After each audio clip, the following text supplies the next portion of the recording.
Hi, welcome to Starting Today with Sherry, and this video is all about budgeting. If you have always wanted to budget and you feel a little overwhelmed, you don't know what to do, you don't know how other people are doing it, I'm here to help you out. My budgeting strategy is one that my husband and I came up with together after we got married 3 years ago. I have tried budgeting pretty much my entire life, sometimes being more successful than others, but I finally feel like we are making it work together as a team. So, just to give you a little bit of information about us, we got married 3 years ago. We have a blended family. Right now, living at home with us, we have an 18-year-old who has graduated. We have two seniors, one is 17, one is 18. They live with us part time. We also have a sophomore who is living with us part time, and the youngest is a seventh grader who is living with us part time. I have an older child that is off on their own. So, yes, we have a lot of people coming and going and doing a lot of things on their own. We have money coming in and going out for child support, and that's a whole other thing. So, we're just going to talk about the money that we have set aside for the different categories for budgeting. First thing is, it's hard to figure out what you need to budget for a category if you don't have any idea what kind of money you're spending.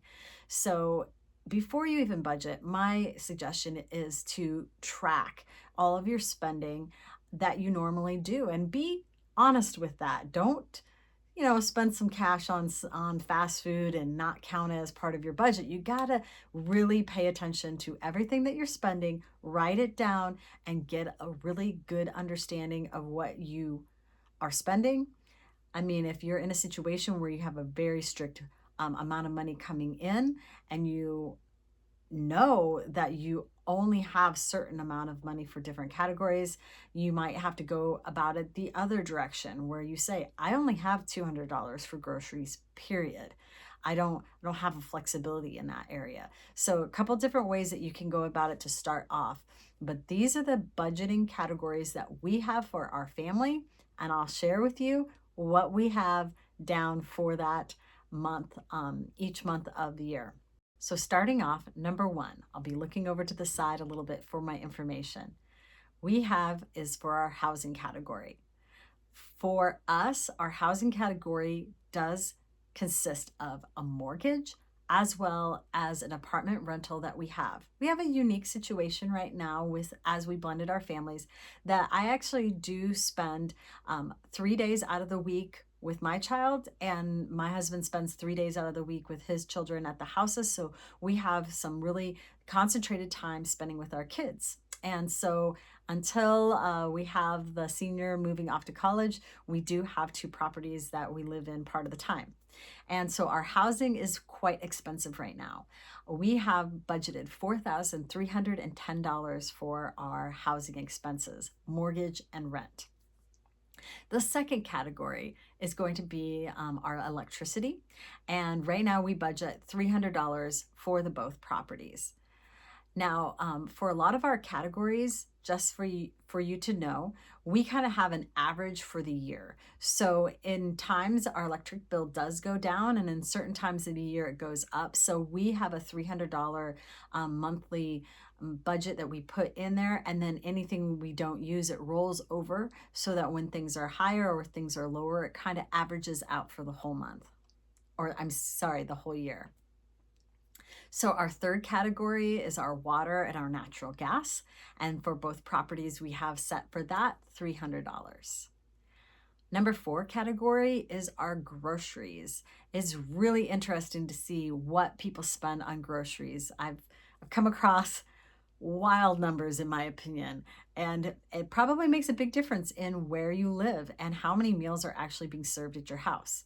But we have set for our family $680, and that is just food purchases, and it also includes the school meals that the kids purchase when they are at school. Some of them spend more money than others. There's the school districts do things differently, but we fund school accounts for that. Our fifth category is our home needs. We have budgeted $120 a month for that, and that includes things like toilet paper or cleaning supplies. It's just things that are home needs that we don't eat, basically. And then our next category, number 6, is our personal care.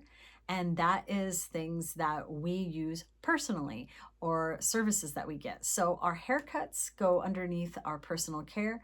That's for anybody in the family. Our toiletries, deodorant, shampoo, things like that. Personal care items go for that. Next, we have our number 7 category, which is home repair and upkeep. This has been quite the expensive category recently because we have had to replace a washer and dryer. We have had to fix our sprinkler system in our yard. We have had damage to our roof that was not quite a large enough thing to have happen that we want to use insurance, so we were paying for that. So those things, owning a home can be quite expensive, and so we put in $600 a month in that category. Our 8th category is our car fund. So our car fund includes our repairs on cars as well as a place where we save money that we can hopefully purchase a vehicle in the future with cash if we would want to get another vehicle. We actually just recently sold a vehicle. We had been a 3-vehicle family for a while as our older kids were needing a vehicle to drive, but they decided to buy their own cars with money that they had earned. And so this one vehicle was just sitting there not being used. So we decided to go ahead and sell that. And then we put some of those funds into that car fund for the future. And then we used some of those funds for other process of our budgeting purposes, spread that out. Our next category, also kind of dealing with cars, is number 9, our fuel expenses for our vehicles. And right now we have $430 that we budget for that. We have both side hustles that we have to use our vehicles for. And so our gas fuel expenses can be higher for that. But in the other hand, we don't really have a lot of driving that we need to do for our personal lives. Both of our jobs are not too far away, and we don't have too many times where we have to take long trips. Our 10th category is a category that we throw a bunch of things in, and that is called insurance and taxes.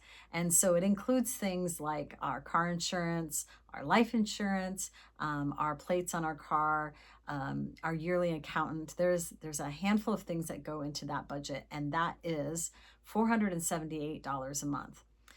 Especially with our car insurance, it's really high right now because we have teenage drivers. So we usually pay that 6 months at a time. So we divide that up and we spread it out in our budget so that when that month comes where we have to pay that larger amount of insurance, it is already in the account ready to go to make that payment. Number 11 is the phone and internet.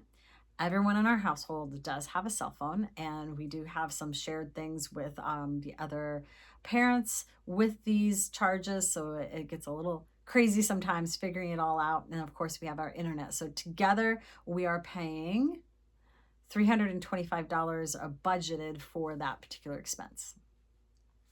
Number 12 is our clothing budget. Luckily, nobody in our home really spends too much on clothes, so we have a total for everyone combined $164 a month. And if sometimes we need to increase that, we kind of tinker around with our budget a little bit from time to time. Some of the kids pay for their own clothes, and because they all have other parents and family members for like birthdays and Christmases and stuff, they often get a lot of clothing in those from those situations, and so we don't have that big of a clothing budget. Our 13th category is our pets category.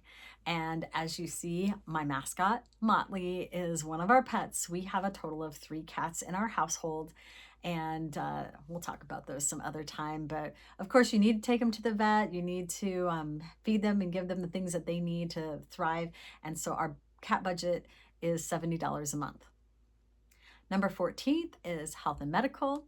We do put in $60 for that. This does not include anything to do with our insurance because that is taken out of my husband's income. He has a job that provides insurance and that we pay partly. It comes right out of the check. We also have a healthcare savings account that goes out of the check, and that covers most of our out of pocket expenses, that healthcare savings account. And so we don't put anything in our budget really about that. And that $60 is just for the miscellaneous things like getting some, Tylenol or cold medicine or some sort of thing that's not covered that we can't use the HSA for. Number 15, we do have our income tax. Now, this is a little bit of a tricky category because we have a lot of gig work that doesn't get taxed fully. So we know that we are going to owe taxes at the end of the year. Last year, we had to pay for the first time and it kind of hit us a little bit. And so we do have a quarterly tax payment plan set up from our accountant that we make sure that we are paying in, but just in case, because we have so many side hustles and things that aren't taxed, we want to make sure we have a little cushion of money ready for taxes. And so that particular budget item is not something we set as a solid amount every month. It is a percentage. And I'm going to talk more about percentages in my other video, but just know that this is an important category. If you are not getting enough taxes taken out of a paycheck, if you are doing a side hustle like selling online or doing a DoorDash or Uber, things like that, make sure you are setting aside money for taxes so you don't get yourself in a problem at the end of the year. Our next category is our streaming services. Some of these last categories are really not necessarily need-based categories. They're kind of wants, but they are something that we get a lot of enjoyment out of and we feel are important. If we ever get in a situation where we find a big reduction in our income, we have some sort of situation come up, some of these categories may have to go, and some of the other categories might have to get tightened up. But right now we're going based off of the fact that we feel we can comfortably have these as part of our budget. So 16th is streaming services, that is like Apple TV or Paramount, Spotify, things like that. And that is $35.13. Our 17th category is just miscellaneous because we put everything into a category. Sometimes you're like, what is this? What does this expense really fit under? We throw it under miscellaneous if we can't figure it out. And that's $72 a month. We also have our 18th category as our kids' activities. We find it's really important that our kids feel supported in being able to do activities and fun things that they enjoy. And right now we have, for example, a child that is in debate and that is traveling at times, debating different parts of the country as well as locally. We also have a child in robotics. We've had children in theater and show choir, things like that. So those type of activities we want to make sure are funded so the kids can enjoy those. Our budget for that is $300 a month. 19th, we have memberships, similar type of a thing. These aren't necessarily things that we have to have, but we enjoy having them, like a Costco membership, AAA membership, our homeowners association, our security system, things like that. So that's $57.62. And then number 20 for our budget is our kids' earned income. Some people might call this an allowance, but we call it our earned income because the kids have a few different ways that they can earn some income in addition to their just normal everyday chores. We like to give them some time, opportunities to earn a little bit of money. Our older ones are working jobs now, so they don't always take advantage of some of those things, but we still have a younger one who does like to earn money and be able to buy the things that they like from time to time. That budget category is $100 a month. So in general, for our entire month of budgeting, our 20 categories, we have $8,880.04 that we have mostly budgeted out. So here's the thing about our budget is that this is a generic month for us of what we have set aside. Our budget is not a zero-based budget, so we don't spend necessarily everything in every category. Let's go back to one category, and that is for example, our grocery budget. So what we do is we have the $680, but let's just say in a month we only spend $500. That means $180 we did not spend. We have a couple options that we do with that surplus money. A lot of the times that surplus money will just go to the next month. And so the next month we'll even have more money set aside.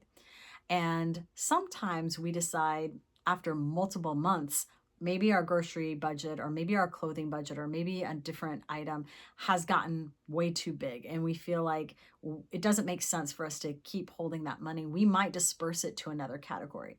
Our budget is a great thing for us to kind of understand where all of our finances are going and anticipate what is coming up, but it is still something we tinker with every month. We look at, did we overspend? Did we underspend? Because we are not a cash-based system, we mostly use our credit card to track things. In some ways, our budget is almost like a tracker. And we are pretty good at not overspending just generally, but because we check in with our budget throughout the month, we sit down, we put in our expenses, we see where we're at. We like look at a category like groceries and say, okay, we're halfway through the month and we have less than half of the groceries. Do we need to pull back a little bit? Do we need to go into our pantry and our fridge and our freezer and pull some things out? Or maybe we know that we're going to be saving up for getting something like a quarter beef or something like that from a local farmer. And we know that's going to be a big expense. So sometimes you just kind of figure out how to average that out throughout the year to still have enough money as you go and you don't get hit with that really big bill. So if we're going to buy a quarter beef, for example, we might up our budget for our groceries a little bit and then buy that item when the grocery budget has reached the amount that we need. There's just a lot of things that you can choose to do.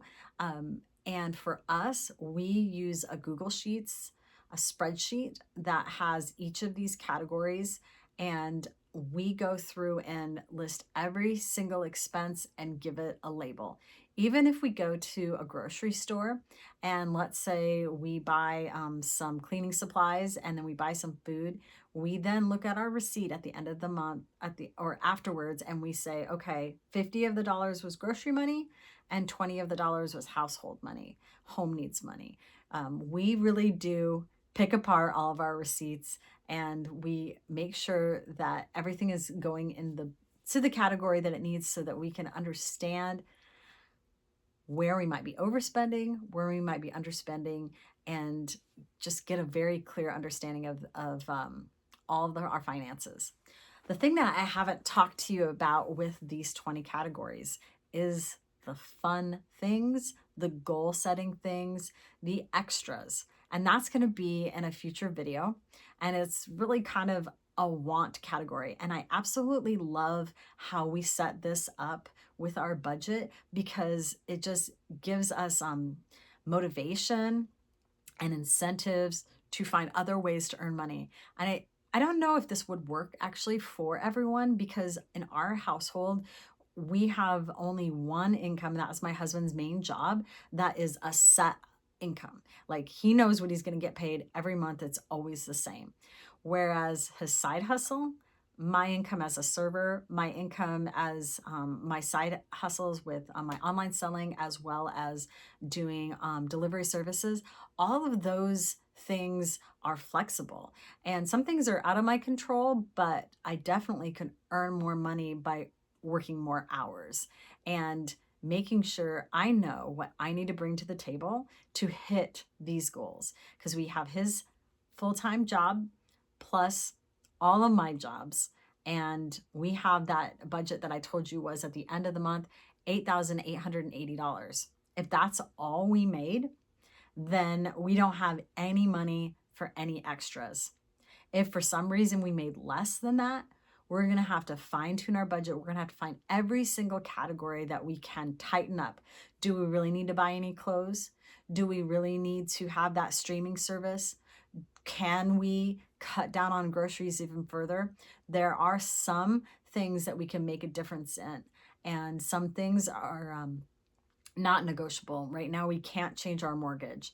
At some point, we won't have that apartment, and so that will be saving us some money. We have recently paid off debt, so that used to be a budget category, but guess what? We don't have it anymore because we do not have debt besides our mortgage. So that's really exciting. It freed up some more money.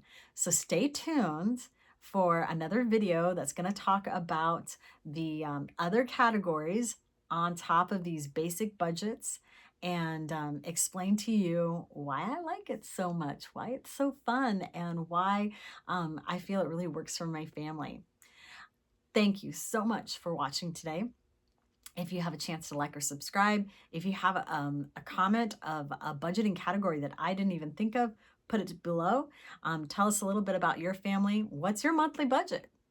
Have a great day.